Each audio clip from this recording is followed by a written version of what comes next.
Before we get going today, we've got a couple special guests here. We've got Dr. Manuel Yang, PhD in history from the University of Toledo.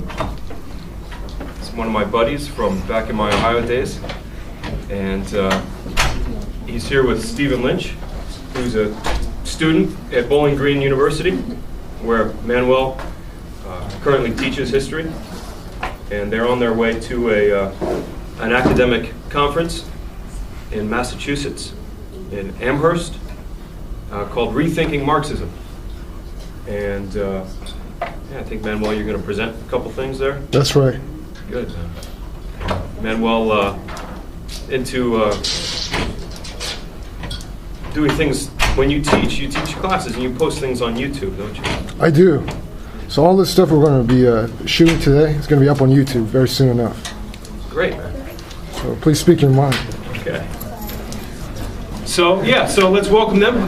If you would, before we get a little discussion going, if you would, can you pass in your papers? I think you've got something for me today.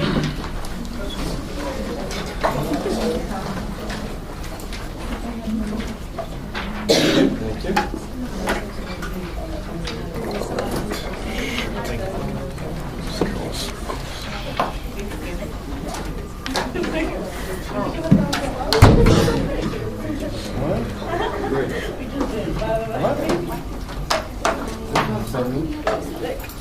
It's thick paper.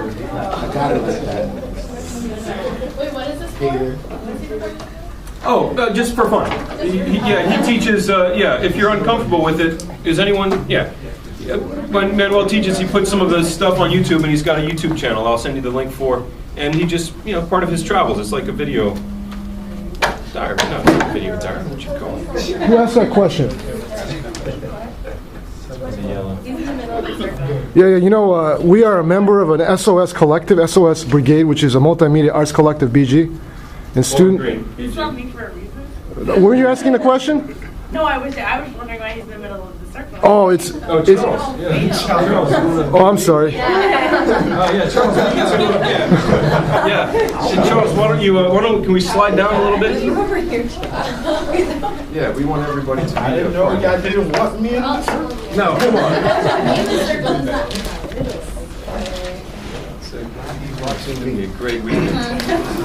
Mache, it's going to be a good weekend, man. How you feeling? Starting off on right. Good. Yeah. So, I think we are.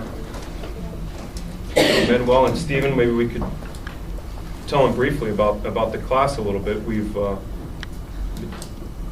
This is our class called Obama and Socio-Historic Perspective, and we've been talking a lot about the kind of historical and social formation of the contemporary political scene in the United States. We started off talking about the Civil War, slavery, U.S. regionalism, and we talked about the formation of the so-called Solid South, the democratically controlled structure of Southern politics, and the way that those coalitions broke down in the aftermath of the Civil Rights Movement, and how the Civil Rights Movement really was one of the key events that reshaped the two political parties in the United States that gave them we think the direction and the ideological content that they have today. And so recently we've been talking about the 1970s in the last couple of class sessions. We've been talking about the contemporary conservative movement and the way that the contemporary conservative movement in the United States came into being, certainly in opposition to civil rights. Barry Goldwater, Wallace, kind of a new conservative populism of the 1960s. But more recently, we've been focusing on the 1970s, kind of an overlooked decade, the so-called forgotten decade. And we've been talking about some cultural stuff, not just the ways in which the conservative movement came into being in the aftermath of the civil rights movement, but the way that it kind of coalesced around opposition to not only feminism, but to gay rights. And so today, I think on the heels of this important vote in Maine, we might talk about some of these things. I brought in an article, a very short article,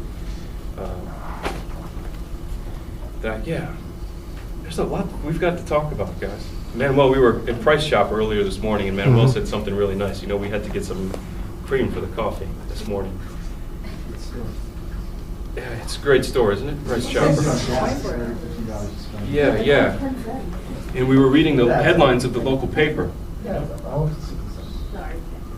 We were reading the headlines of the local paper, and Manuel called to my attention, as he always does, man. He's a deep thinker. And we saw two headlines in today's Press and Sun Bulletin. One of the military doctor who shot up a bunch of people at Fort, is it Bragg? Hood. Bragg is the one in the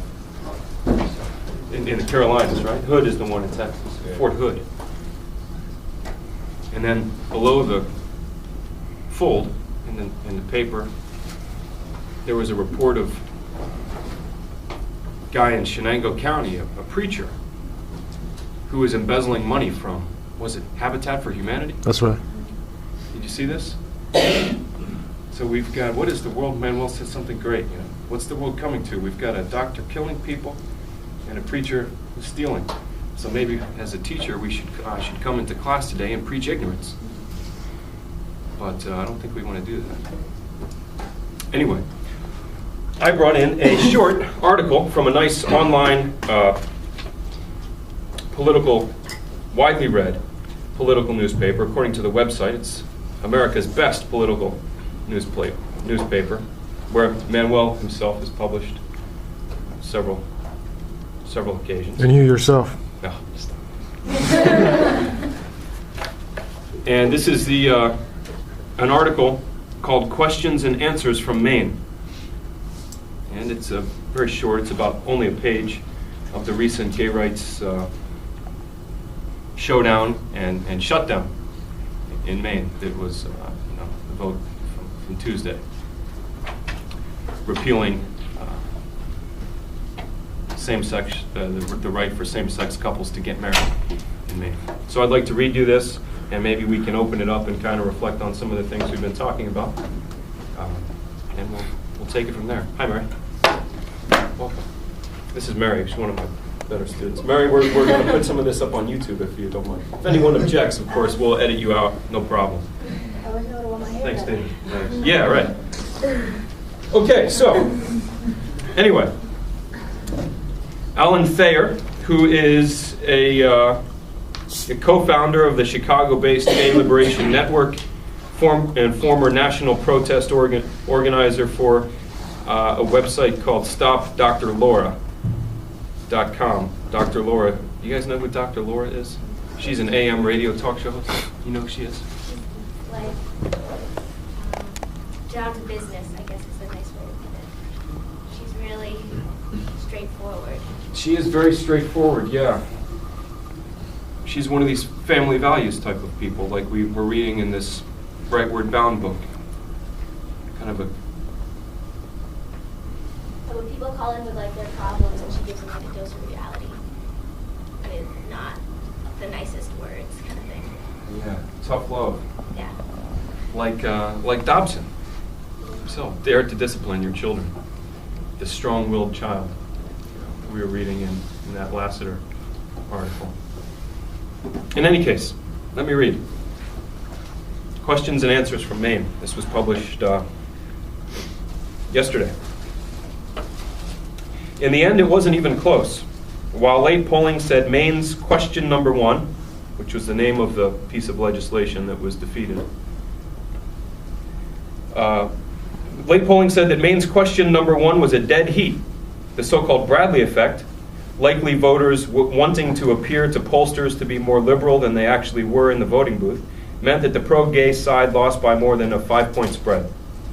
Chalk Maine up as failure number 31, of attempts to win or defend equal marriage rights for same-sex couples via statewide referendum.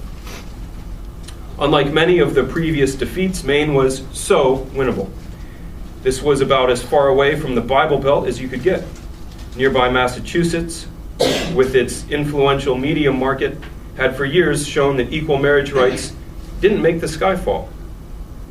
And for once, pro-gay forces had a huge fundraising advantage over our opponents. Yet we lost.